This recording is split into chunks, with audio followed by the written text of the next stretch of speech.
Hello everyone, welcome again to our channel. आज हम बात करने वाले हैं बेलमेंट एंड प्लेथ से रिलेटेड एक और टॉपिक के बारे में। हमने ऑलरेडी इसके ऊपर 3-4 वीडियो कर ली है जिसमें हमने डिस्कस किया था कि बेलमेंट का कॉन्ट्रैक्ट किसको कहा जाता है, उसके कौन से एसेंशियल एलिमेंट्स होते हैं, एंड साथ ही साथ हमने डिस्कस कर लिया है बेलमेंट एंड बेली के राइट्स प्लस ड्यूटीज, हमने सब डिस्कस कर लिया है। आज हम बात करने वाले हैं टर्मिनेशन ऑफ बेलमेंट कॉन्ट्रैक्ट की, कि बेलमेंट का कॉन्ट्रैक्ट आपका किस तरीके से टर्मिनेट किया जा सकता है, किस तरीके से खत्म किया जा सकता है, तो उसके बारे में आज डिस्कस करेंगे। उससे पहले अगर नहीं किया है चैनल को सब्सक्राइब तो कर लीजिए चैनल को सब्सक्राइब और लाइक का बटन जरूर दबा दीजिएगा अगर वीडियो अच्छी लगी हो तो। Now let's start the topic. सबसे पहले टर्मिनेट, अगर आप बेलमेंट का कॉन्ट्रैक्ट टर्मिनेट करना चाहते हो तो उससे पहले आपको ये पता होना चाहिए कि बेलमेंट का कॉन्ट्रैक्ट होता क्या है। अगर आपने पिछली वीडियो नहीं देखी है तो फटाफट 1 मिनट में हम आपको उसका जो है समरी बता देते हैं। देखिए, जब एक व्यक्ति अपने गुड्स दूसरे व्यक्ति को पास ऑन करता है, उसकी डिलीवरी, उसका पोजीशन करता है, पोजीशन की डिलीवरी करता है ताकि सामने वाली पार्टी उसमें चेंजेस करके या फिर आपका जो भी पर्पस है उसको पूरा करके आपको वापस हैंड ओवर कर दे या फिर उसको डिस्ट्रॉय कर दे, जो भी डायरेक्शन आपके द्वारा दिया गया है। अगर आपने बोला है कि ये मार्कर है, इसको ठीक करके मुझे वापस कर दे, या फिर आपने कहा ये मार्कर है, इसको ठीक कर दे और इसको फेंक दे, मुझे डिलीवर मत कर, फेंक दे, तो ये क्या है, या फिर इसको डिस्ट्रॉय कर दे, तो जो भी डायरेक्शन आपने दिए हैं अगर सामने वाली पार्टी उसको पूरा कर दे तो उसको कहा जाता है बेलमेंट का कॉन्ट्रैक्ट। जहां एक पार्टी अपने गुड्स, अपने प्रोडक्ट का कुछ जो भी आपका सामान है उसको देती है सामने वाली पार्टी को ताकि उसमें कुछ चेंजेस किया जाए और उसको वापस आपको हैंड ओवर कर दे या आपको अकॉर्डिंग जो भी आपका डायरेक्शन है उसके अकॉर्डिंग वो काम पूरा कर दे। तो अब बात करते हैं कि ये बेलमेंट का कॉन्ट्रैक्ट कैसे टर्मिनेट किया जा सकता है। सबसे पहले चीज होती है वो होती है, अगर आपने कोई टाइम पीरियड दिया हुआ है कि भाई देखो ये मेरा लैपटॉप है, ये हो गया है खराब, तो आप इसको 1 वीक के अंदर इसको ठीक कर दीजिए, 1 वीक के अंदर ठीक कर दीजिए। सामने वाली पार्टी बोलती है, यानी बेली और बेलर जो हमने डिस्कस कर लिया है क्या होते हैं बेली और क्या होता है बेलर, ठीक है। अगर बेलर ये बोलता है यानी कि जिसने सामान दिया है, बेलर होता है जिसने सामान दिया है और बेली होता है जिसको सामान मिला है चेंज करने के लिए, ठीक करने के लिए या अदर पर्पस के लिए। तो जब बेलर बेली को कहता है कि आप मुझे 1 वीक में ये सामान ठीक करके दे दो और बेली भी कह देता है ठीक है 1 वीक में आप इसको ले जाना, तो दोनों के बीच में क्या है, एक टाइम पीरियड डिसाइड हो गया है। जैसे ही ये टाइम पीरियड खत्म होगा वैसे ही बेलमेंट का कॉन्ट्रैक्ट क्या हो जाएगा, टर्मिनेट हो जाएगा। तो पहला जो पॉइंट है वो है on the expiry of stipulated period. जो आपका स्टिपुलेटेड पीरियड है वो खत्म होते ही आपका कॉन्ट्रैक्ट खत्म हो जाएगा, उसके बाद आपका कॉन्ट्रैक्ट वर्क नहीं करेगा।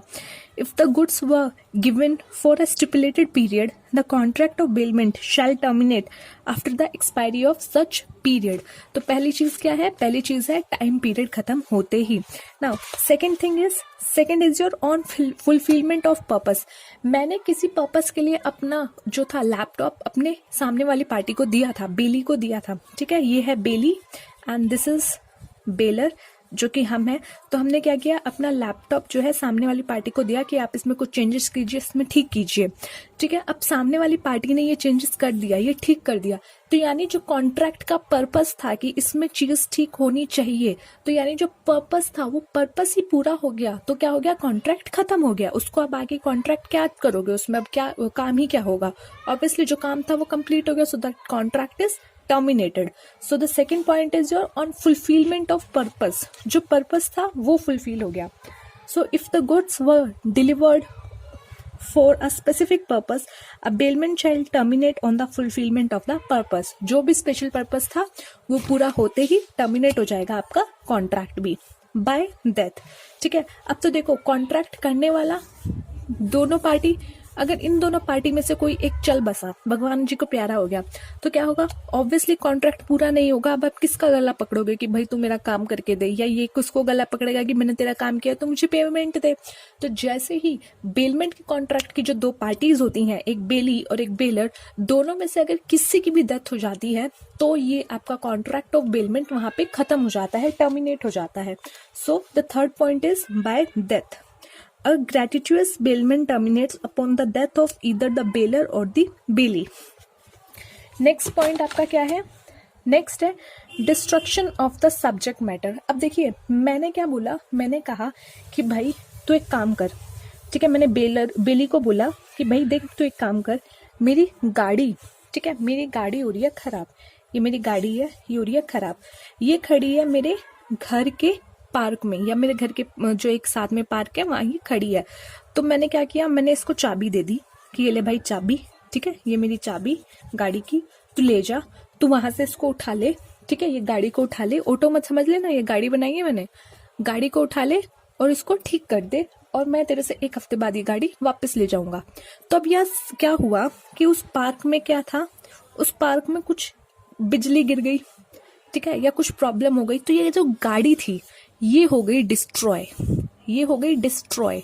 तो अब उस बेचारे के लिए जिसको मैंने बोला कि तुम वहां से गाड़ी उठा ले पार्क में से, उसके लिए अब पॉसिबल ही नहीं है कि वो क्या करे, वो गाड़ी उठा के लाए या फिर अब उसको कुछ करे, क्योंकि ये गाड़ी बिल्कुल ही डिस्ट्रॉय हो चुकी है। तो जो सब्जेक्ट मैटर है, जो प्रोडक्ट है, जो गुड्स है जिसमें आपको चेंज करवाने हैं, जिसमें आपको काम करवाना है, अगर वो डिस्ट्रॉय हो जाते हैं काम शुरू करने से पहले ही, तो क्या होगा, क्या बेली इस काम को कर पाएगा? तो ऑब्वियसली नहीं कर पाएगा। तो जैसे ही आपका सब्जेक्ट मैटर जो होता है वो खत्म हो जाता है, तो आपका बेलमेंट का कॉन्ट्रैक्ट भी क्या होता है, यहाँ पे खत्म हो जाता है, टर्मिनेट हो जाता है। So if the original condition of the bailed goods does not exist, तो जो ओरिजिनल कंडीशन पहले उसकी थी वो एग्जिस्ट ही नहीं करती और इस डिस्ट्रॉयड या डिस्ट्रॉय हो गई है, the contract of bailment is automatically terminate. वैसे ही जो कॉन्ट्रैक्ट होगा बेलमेंट का वो टर्मिनेट हो जाएगा अपने आप, उसमें कुछ बोलने की किसी पार्टी को जरूरत नहीं है, because the purpose will not be fulfilled और the performance of the contract is impossible. क्योंकि जब वहां पे अब ये क्या है, जो पर्पस था वो पूरा नहीं हो पाएगा और जो परफॉर्मेंस थी कॉन्ट्रैक्ट की वो क्या हो गई है, इम्पॉसिबल हो गई है, ठीक है। अब next and last part is by notice. भैया नोटिस दो और खत्म करो, अपने को नहीं रखना ये बेलमेंट का कॉन्ट्रैक्ट, ठीक है। तो यहाँ क्या है, अगर मैंने अपना गुड्स दिया था, मैंने अपनी गाड़ी दे दी, उसके हाथ में गाड़ी चली गई, तो मैं क्या कर सकती हूँ, मैं उसको एक नोटिस दे सकती हूँ कि भाई मुझे अब ये बेलमेंट नहीं करवाना, मुझे ये काम नहीं करवाना, आप कृपया करके मुझे मेरी गाड़ी वापस कर दीजिए और इस कॉन्ट्रैक्ट को यहीं खत्म कर दीजिए। So the bailor can always terminate the contract of bailment by giving a notice to the bailee. कौन देगा नोटिस? जिसने अपना प्रोडक्ट सामने वाले को दिया है, जिसने अपना सामान दिया है, वो नोटिस देगा सामने वाले को, यानी जिसको सामान ठीक करने के लिए दिया है कि अब मुझे ये काम नहीं करवाना, आप कृपया मुझे मेरा सामान वापस कर दीजिए। तो बाय नोटिस भी आप क्या कर सकते हो, टर्मिनेट कर सकते हो अपना बेलमेंट का कॉन्ट्रैक्ट। देखिए ये 5 आपके मेन पॉइंट थे, 5 ही आपके मेन पॉइंट थे कि किस तरीके से आप टर्मिनेट कर सकते हो अपना बेलमेंट का कॉन्ट्रैक्ट। फटाफट एक बार और देख लेते पीरियड, जितना टाइम पीरियड के लिए बोला गया था वो खत्म हो गया तो खत्म। ऑन फुलफिलमेंट ऑफ पर्पस, जिस काम के लिए सामान दिया गया था वो काम भी पूरा हो गया तो टर्मिनेट हो गया। बाय डेथ, कोई एक पार्टी भगवान को प्यारी हो गई। Destruction of the subject matter, जो सामान दिया था वो क्या है, वो खराब हो गया, खत्म हो गया, डिस्ट्रॉय हो गया और उस कंडीशन में नहीं है जिस कंडीशन में उसकी बात की गई थी। बाय नोटिस, नोटिस देके खत्म कर। पॉइंट है आपके 5 पॉइंट पर, नंबर इसके लिए बहुत ज्यादा है, इसका एग्जाम ये बहुत ज्यादा जो है आपका मार्क्स कवर कर लेता है। So thanks for watching. Video सही लगी हो तो लाइक कर देना, सब्सक्राइब कर देना चैनल को और शेयर कर देना अपने फ्रेंड्स के साथ। नेक्स्ट वीडियो में क्या करेंगे हम वो भी बता देते हैं। नेक्स्ट वीडियो में we are going to discuss about right of lien and its type. This is also very important. सो मिलते हैं नेक्स्ट वीडियो में। Thanks for watching.